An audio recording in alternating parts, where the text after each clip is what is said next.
And so this home, in order to run some of the electrical appliances, we have PV solar on the roof. And so with 7 kilowatts of solar on the roof, it means that we generate from the sun as much as we need during the day. We don't contain it in batteries. We use what we can during the day through our appliances, and then we export back to the grid at a reasonable rate, which is actually the same cents per kilowatt as what we pay for night rate power. So when you think about how that functions, if you have excess or surplus solar during the day, you export it back to the grid at, I think, 17 cents a kilowatt. Then at night time, you use it to heat the hot water in the spa pool or the hot water cylinder or underfloor. You're taking it back from the grid then at 17 cents, and the equation is very good. So over the course of a year, now we have only been in here for almost 6 months now. By the time we get to November, we'll know what the total annual cost is for electricity. Right at this point in time, we have something like $250 of credit for sunlight hours that we've been using over the summer. And as we go into winter, we'll start to use that credit up, and there'll come a time when it'll cost us, but then we'll start getting credits again as the year goes on. The annual cost of electricity for this house is likely to be less than $500. It may well even be zero. We haven't tested it. You're going to have that self-reliance that you've always been looking for. And in the ever-changing climate, this environment is like having that self-reliance is huge. So how solar works is you put panels on the roof of the home, and what's happening up there is we're generating energy from the sun, and that energy is direct current, and we wire those panels down to an inverter that we install on the wall.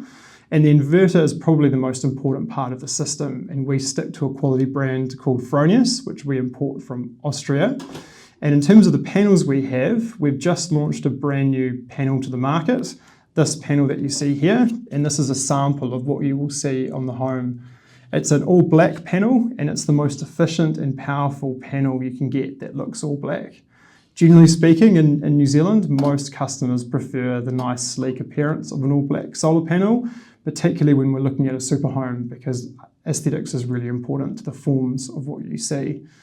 The batteries are also a really important part for customers. They give you full backup and independence if you lose power, but more importantly, they store the power for use later. We've included solar as well within the build, and that helps the day-to-day running costs of the house. So basically what those inverters do is they talk individually to the monitor on the house. So like I say, we have a monitor that sits inside the house, and that gives people the view of every panel and what each panel is generating. And we model the energy consumption that's going to be used in the home, and we build a system to achieve a big offset of what that consumption is. Generally, with a daytime system, we're trying to cover about 60% of what they use in a 12-month period. With a battery system, we can go all the way up to 80 or even 100%. If you have solar PV, you have considered solar PV, there's a potential to maximize your solar generation by running those heat pumps during the day, and that heat energy gets stored into your concrete foundation, stored into your hot water cylinder. They become the biggest battery in your house. It's so exciting for us. And I shouldn't say it's just exciting for us, it's actually exciting for our customers.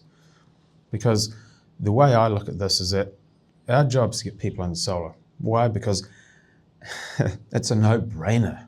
When you look at the financial returns on solar, and let's say you're looking for around 11 or 12% returns. Well, guess what? Banks are offering 1% loans at the moment.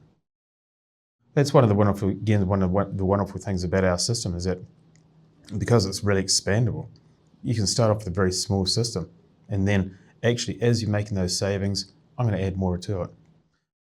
With future-proofing, it means you don't have to build everything into the home straight away. For example, in this house, we weren't able to put in heat pump hot water at the time. So what we did do is that we pre-piped for the heat pump unit, and we put in a hot water cylinder that would cope with having a heat pump system added onto that.